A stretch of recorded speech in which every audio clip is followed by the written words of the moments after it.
Para quienes no conocen el norte de Chile, el desierto de Atacama no es solo arena, es un cementerio de pie. Yo crecí cerca de Iquique, donde las antiguas salitreras como Humberstone se yerguen como esqueletos de madera y hierro bajo el sol abrasador.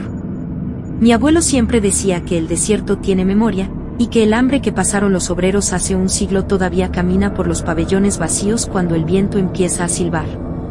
Una tarde de invierno, me quedé registrando unas fotografías para mi tesis. El sol se hundió rápido, como si el horizonte tuviera prisa por esconderse. De pronto, el viento paró en seco. Ese silencio en el desierto es peligroso, porque significa que algo está ocupando el espacio del sonido. Escuché un crujido metálico, como si alguien estuviera golpeando un riel de tren a lo lejos, tan, tan, tan. Me refugié en lo que solía ser la pulpería. Por las ventanas rotas, vi una línea de figuras que avanzaba por la calle principal. No flotaban, caminaban con un peso inhumano. Llevaban ropas de trabajo andrajosas, pero no tenían piel, sus huesos estaban recubiertos por una capa de sal blanca que brillaba bajo la luna. No tenían ojos, pero todos giraron la cabeza hacia donde yo estaba escondida. No buscaban matarme, buscaban algo peor, atención. Uno de ellos se acercó al vidrio. Sus dedos eran estacas de sal cristalizada. Empezó a escribir en el polvo de la ventana, de atrás hacia adelante, para que yo pudiera leerlo desde adentro. Escribió mi nombre completo, seguido de la palabra, vuelve. El aire dentro de la pulpería se volvió irrespirable, cargado de un polvo fino que sabía a sangre seca y nitrato. Intenté correr hacia mi camioneta, pero el suelo se sentía blando, como si la tierra quisiera tragarme. Las sombras de las máquinas de vapor empezaron a moverse por sí solas, proyectando en la arena escenas de accidentes horribles, hombres cayendo en calderas hirvientes, gritos que no salían de gargantas, sino de las grietas de la tierra. Logré llegar al vehículo y arrancar, pero mientras conducía por la pampa, sentía que alguien estaba sentado en el asiento trasero. No miré por el retrovisor, sabía que si veía esos ojos de sal, nunca volvería a la ciudad. Al llegar a casa, me duché para quitarme el polvo del desierto, pero el agua no se llevaba la suciedad. Mi piel estaba blanca, cubierta por una costra de sal que tenía la forma de huellas digitales en mis hombros. Han pasado 3 días y la sal sigue creciendo. Si me corto, no sale sangre, sale un polvillo blanco que huele a viejo. El desierto me reclamó como una de sus obreras. Si alguna vez viajan al norte de Chile y ven las luces de una salitrera encendida a lo lejos, sigan de largo. No se detengan por nada, porque los que trabajamos ahí todavía tenemos una cuota de sal que cumplir, y necesitamos manos nuevas para terminar la tarea.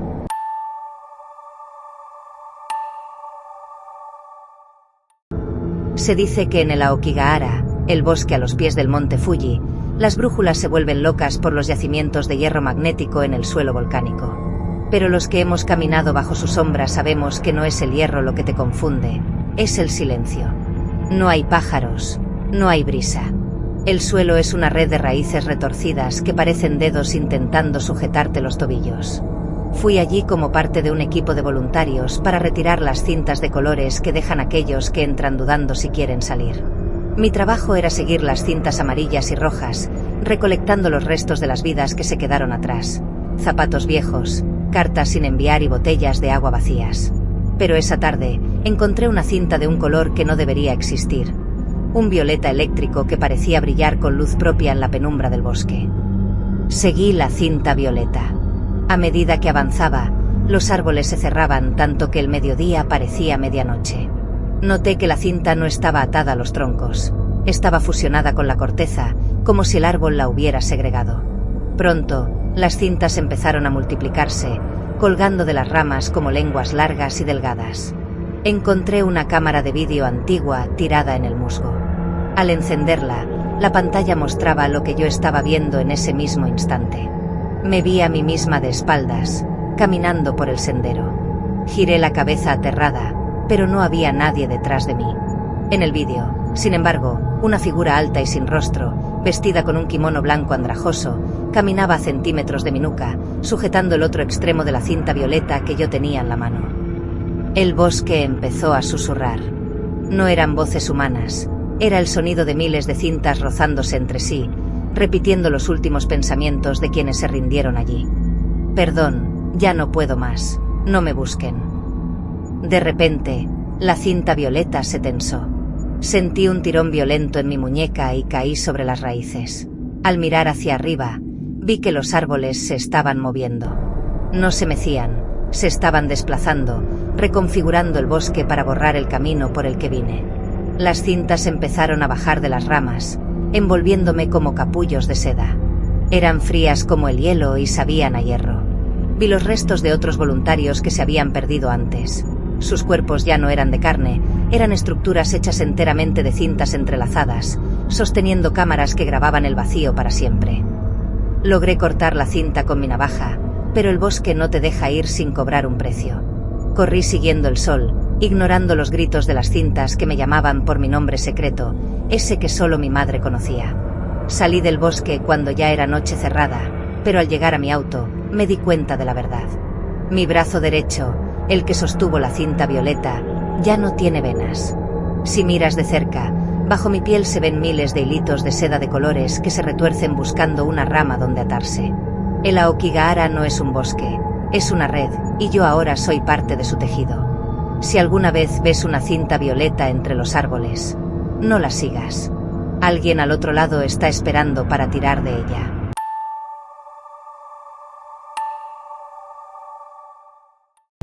París es conocida como la ciudad de la luz, pero sus verdaderos cimientos son de sombra y hueso.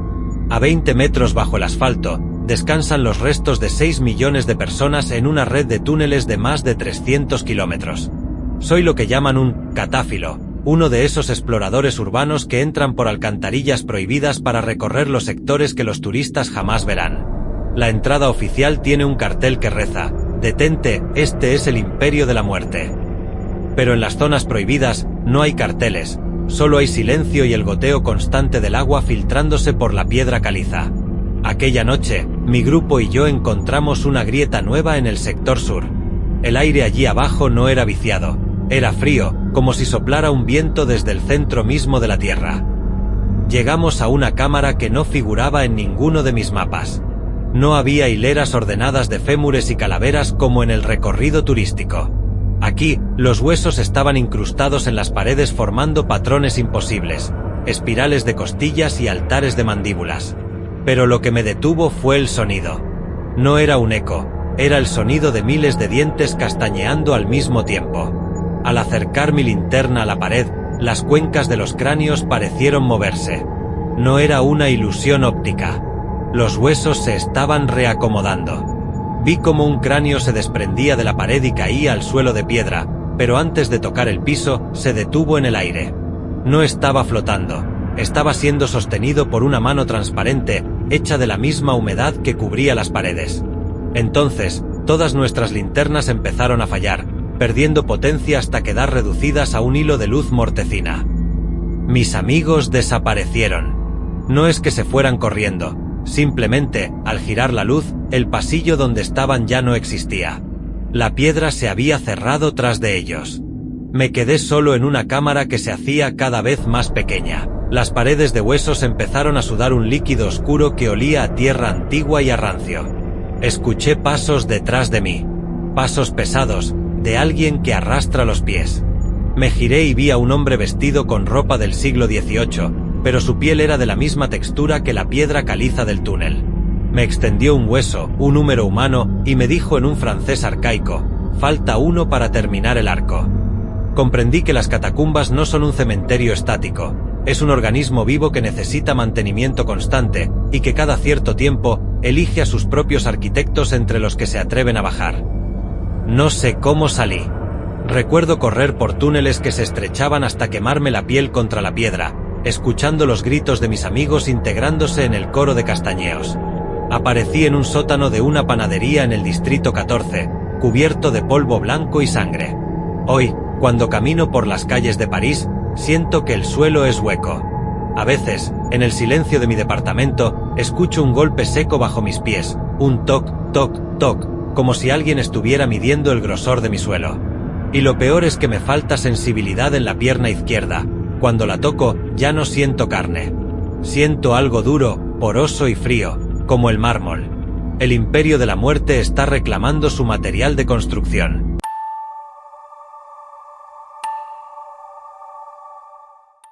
En las islas Flannan, en el Atlántico Norte, se alza el faro de Ilean Mor. Un lugar tan remoto que los lugareños dicen que es una puerta a un mundo que no nos pertenece. En diciembre de 1900, 3 fareros desaparecieron sin dejar rastro. La investigación oficial habló de una tormenta, pero el diario del faro contaba una historia mucho más oscura. Soy descendiente de uno de los marineros que llegó al faro para rescatarlos. Al entrar, todo estaba en orden, la mesa puesta para la cena, una silla volcada y los abrigos de aceite todavía colgados. Pero el reloj de la pared se había detenido exactamente a la misma hora en que las aves marinas dejaron de cantar en toda la isla. El silencio no era natural, era un silencio que pesaba, como si el aire se hubiera convertido en agua. Según las últimas notas del diario de James Ducat, el guardián principal, una tormenta azotaba la isla con una furia que nunca antes había visto. Pero lo aterrador era que, mientras él escribía sobre olas gigantescas, en los pueblos costeros de Escocia el cielo estaba completamente despejado y el mar en calma absoluta. Ducat escribió: Thomas no deja de llorar. Donald reza en voz baja. La cosa que golpea el cristal no tiene manos, pero sabe nuestros nombres. En las páginas finales, la caligrafía se volvía un garabato frenético. Describía sombras que subían por la torre, no desde el mar, sino desde las grietas de la propia roca. Sombras que no eran oscuridad, sino pedazos de un cielo nocturno diferente, lleno de estrellas que no eran las nuestras. Mi antepasado subió a la linterna del faro. Allí arriba, el cristal estaba cubierto por una capa de sal tan gruesa que parecía mármol. Al limpiarla, no vio el océano. Vio un desierto de arena negra que se extendía hasta donde alcanzaba la vista. El faro ya no estaba en Escocia, se había desplazado a una dimensión de vacío. Escuchó una voz que venía del mecanismo de rotación de la lámpara. Era Donald, el más joven de los desaparecidos. Le pedía que no bajara la mirada, que ellos estaban esperando en el primer escalón.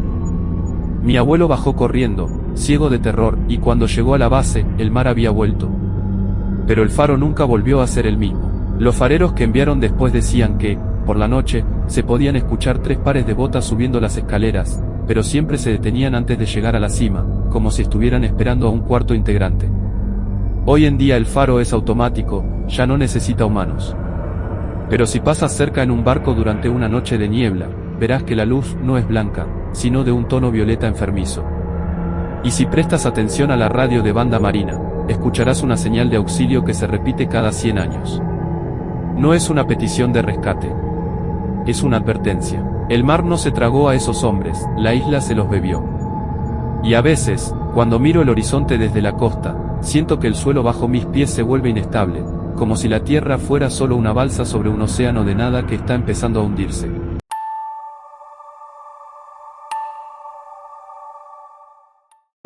Muchos turistas vienen a Xochimilco a beber y reír en las trajineras, pero pocos se atreven a adentrarse en los canales profundos, donde el agua se vuelve negra y el lodo parece respirar. Allí existe una chinampa que no pertenece al mundo de los vivos. Es la isla de Julián Santana, el hombre que pasó 50 años colgando muñecas rotas para aplacar el espíritu de una niña que se ahogó en sus orillas. Fui allí con un guía local que se negaba a desembarcar. Ellas no quieren visitas, quieren compañía, me dijo mientras se alejaba en su bote.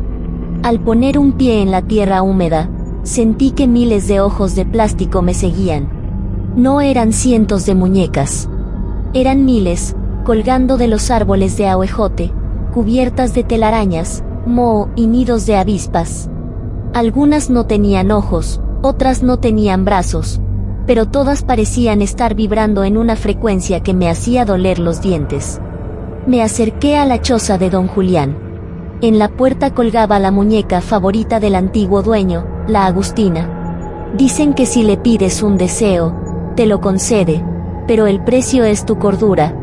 De pronto, el viento sopló y las muñecas empezaron a chocar entre sí. No era el sonido del plástico golpeando madera. Era un murmullo de voces infantiles, una cacofonía de risas y llantos que venían de dentro de los cuerpos de trapo y hule. Vi a una muñeca vieja, con el rostro derretido por el sol, mover la cabeza lentamente hacia mí. Su boca, un agujero negro y sucio, se abrió.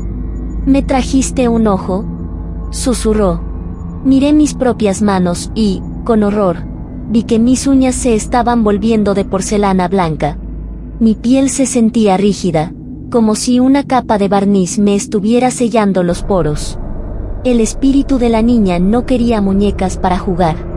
Las usaba como moldes para reconstruirse. Cada muñeca de la isla contenía un pedazo de alguien que había pasado por ahí. Vi una muñeca que tenía exactamente el mismo lunar que mi madre, otra con el anillo que mi hermana perdió hace años. Comprendí que la isla estaba cosechando partes de los visitantes para crear un cuerpo perfecto. Intenté correr hacia el canal, pero las raíces de los árboles se habían convertido en brazos de muñeca que me sujetaban por los tobillos. «Quédate, ya casi termino», escuché desde el agua. Una figura pequeña empezó a emerger del lodo. No era una niña. Era una amalgama de partes de muñeca unidas con carne humana fresca. Tenía mis ojos. Tenía mi voz. Se acercó a mí y me puso una mano de plástico frío en la frente, borrándome los recuerdos mientras mi conciencia se transfería a una de las muñecas que colgaba del árbol más alto. Logré escapar solo porque el sol salió, y en este lugar, la luz actúa como un ácido para las sombras. Pero ya no soy la misma. Cuando parpadeo, escucho un sonido de clic, como las pestañas de una muñeca de juguete. Mi reflejo en el espejo a veces se queda estático, mirándome con una sonrisa pintada que no es mía. Si vas a Xochimilco, no pidas ir a la isla. No lleves ofrendas. Porque lo que habita en esos canales ya no se conforma con plástico viejo. Está buscando piel nueva, ojos que brillen y voces que griten. Ahora, cada noche, siento una cuerda invisible que tira de mi cuello hacia el sur, hacia los canales.